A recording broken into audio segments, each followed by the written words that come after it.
All right, we're looking for space diagonals. So if you are looking for more space diagonal videos, I do have some of those in my Pythagorean theorem playlist, which you can find on YouTube and TikTok at YouWantAlgebra. Also follow me on Instagram under the same name, YouWantAlgebra, for more videos on math.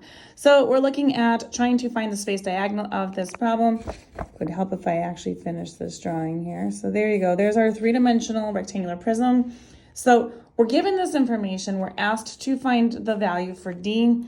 As you can see right there, we have an 8 by 10 by 12 inch rectangular prism. So if I'm trying to figure that out, the first thing I'm going to actually need to do is find out the base's diagonal.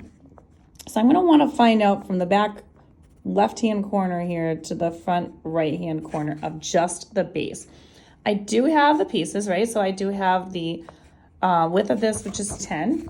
So I'm going to just put that also here because I have a right triangle right here. So I can use the Pythagorean theorem to figure out the diagonal on this right here because I know this is a 10 and an 8. So I am going to use the Pythagorean theorem. So if you are unfamiliar with the Pythagorean theorem, which hopefully you are not, a squared plus b squared equals c squared. We have the two legs that form the right angle, the 10 and the 8.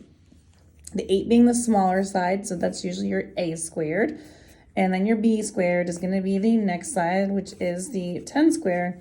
And we are trying to figure out that diagonal on the bottom or the base of that rectangular prism. So we're going to call that c squared. 8 squared is 8 times 8, which is 64, plus 10 times 10, which is 100. And this is not going to come out nicely, but that's okay. That's what calculators are for. 164 is equal to our c squared. And we are going to square root to undo that square value.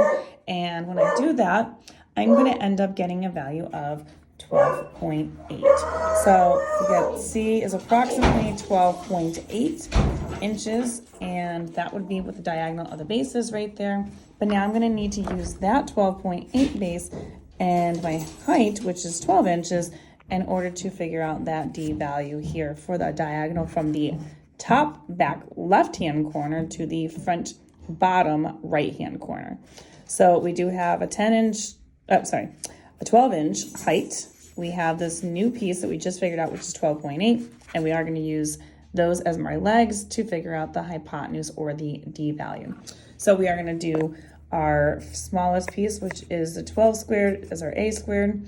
Our b squared is now that 12.8, and we're going to square that, and we're going to get the D squared. 12 times 12 is 144.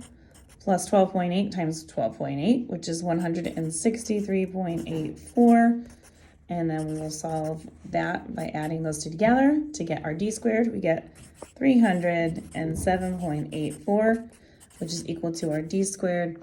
And then we want to make sure that we get rid of that square value by doing its opposite, which is square rooting it.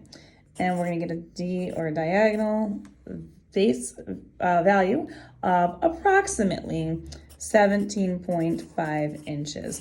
And that would be what the D value is for this particular space diagonal problem. If you want more questions, like I said, find them on YouTube, Instagram, and TikTok. If you want algebra, this is in the Pythagorean theorem playlist.